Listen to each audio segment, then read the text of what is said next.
ఒక కొత్త దేశానికి సరిహద్దులు గీయడమనేది చాలా పెద్ద పని. కాని దానికన్నా పెద్ద సవాలేంటో తెలుసా?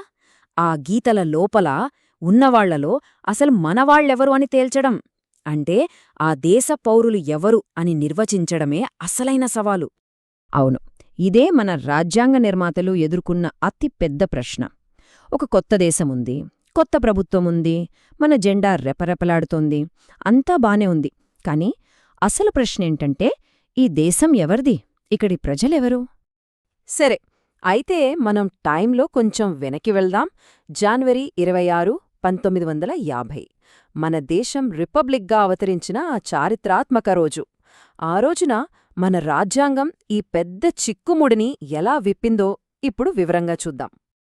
అయితే ఈ పెద్ద సమస్యకు సమాధానమెక్కడ దొరుకుతుంది? మరెక్కడో కాదు, మన రాజ్యాంగంలోనే. ముఖ్యంగా రాజ్యాంగంలోని ఆర్టికల్ 5 నుంచి 11 వరకు పౌరసత్వానికి సంబంధించిన మొట్టమొదటి నియమాలని రాశారు. ఇవి కేవలం రూల్స్ మాత్రమే కాదు, అప్పుడే పుట్టిన మన దేశం తన ప్రజలను గుర్తించడానికి వేసిన మొదటి అత్యంత కీలకమైన అడుగులు. అస్సలు పౌరసత్వం ఎవరికివ్వాలి అనే ప్రశ్నకు మన రాజ్యాంగ నిర్మాతలు మొదట చాలా సింపుల్గా ఆలోచించారు. ముందు అప్పటికే ఈ దేశంలో ఈ గడ్డమీద నివసిస్తున్న వాళ్ల సంగతి చూడాలి కదా. అందుకే ఆర్టికల్ 5ని ఒక ప్రాథమిక నియమంగా, ఒక పునాదిగా పెట్టారు. సో ఈ ఆర్టికల్ 5 ఏం చెబుతోంది? చాలా సింపుల్. మొదటి కండిషన్, జనవరి 26, 1950 రోజున ఆ వ్యక్తి ఇండియాలో నివసిస్తూ ఉండాలి. ఓకే, అది ఫస్ట్ స్టెప్. దాంతోపాటు ఇక్కడ స్క్రీన్ మీద కనిపిస్తున్న ఈ 3 షరతుల్లో ఏదో ఒకటి నెరవేర్చాలి. ఏంటవి? 1, వాళ్లు ఇక్కడే ఇండియాలోనే పుట్టుండాలి, లేదా వాళ్ళ అమ్మనాన్నలలో ఎవరో ఒకడు ఇండియాలో పుట్టుండాలి. ఒకవేళ ఈ 2 కాదనుకోండి, అప్పుడు వాళ్లు కనీసం 5 ఏళ్లుగా ఇండియాలోనే ఉంటూ ఉండాలి. చూసారా ఎంత సింపులో? ఈ ఒక్క రూల్తోనే కోట్లాది మందికి సిటిజన్షిప్ వచ్చేసింది. అంతా చాలా సింపుల్గా ఉంది కదా. కానీ కథలో ఒక పెద్ద ట్విస్ట్ ఉంది. ఆ ట్విస్ట్ పేరు దేశ విభజన. భారత చరిత్రలోనే ఒక చీకటి అధ్యాయం. ఈ ఒక్క సంఘటన పౌరసత్వం అనే ఈ సింపుల్ ప్రశ్నని ఒక్కసారిగా చాలా చాలా కాంప్లెక్స్గా మార్చేసింది. ఒక్కసారి ఆలోచించండి. రాత్రికి రాత్రే దేశం 2 ముక్కలైపోయింది.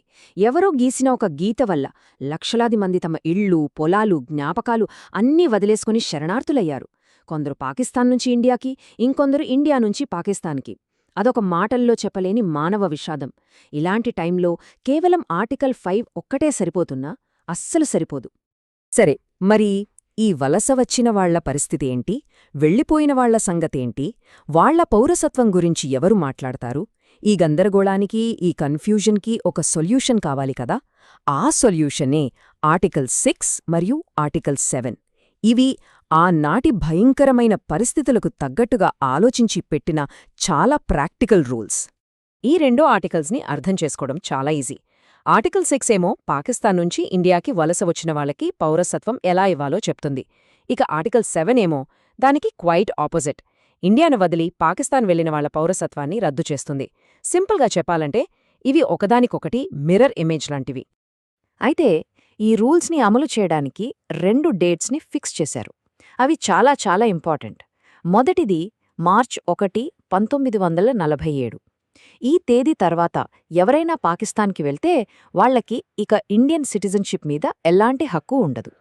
రెండోది జూలై 19, 1948. ఇది పాకిస్తాన్ నుంచి ఇండియా వచ్చిన వాళ్లకోసం. ఈ తేదీ కన్నా ముందే వచ్చేస్తే నో ప్రాబ్లం, ఆటోమేటిక్గా సిటిజన్స్ అయిపోతారు. కానీ ఆ తర్వాత వస్తే మాత్రం ఖచ్చితంగా రిజిస్టర్ చేసుకోవాల్సిందే.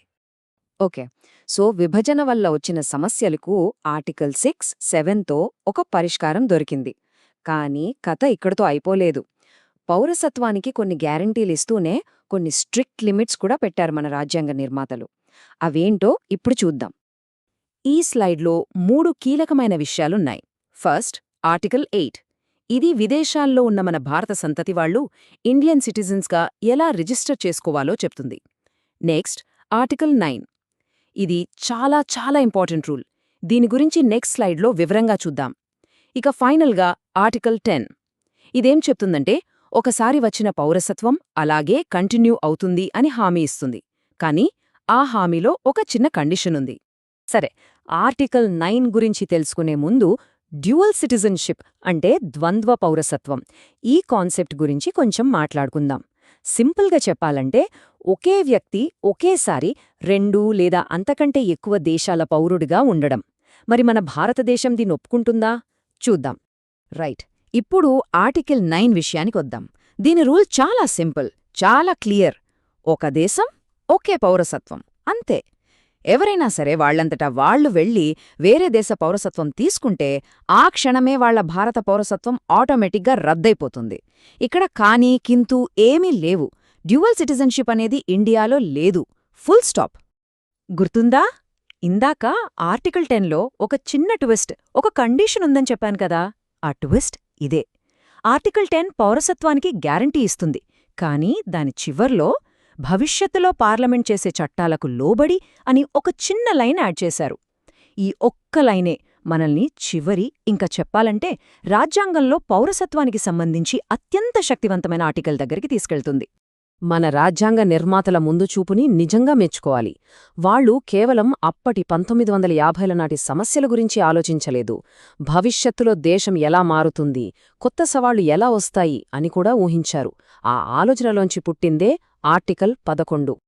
వాళ్లకి బాగా తెలుసు, కాలం ఎప్పుడూ ఒకేలా ఉండదు, ప్రపంచం మారుతోంది, దేశ అవసరాలు మారుతాయి, పౌరసత్వానికి సంబంధించిన రూల్స్ కూడా మారాల్సి రావచ్చు.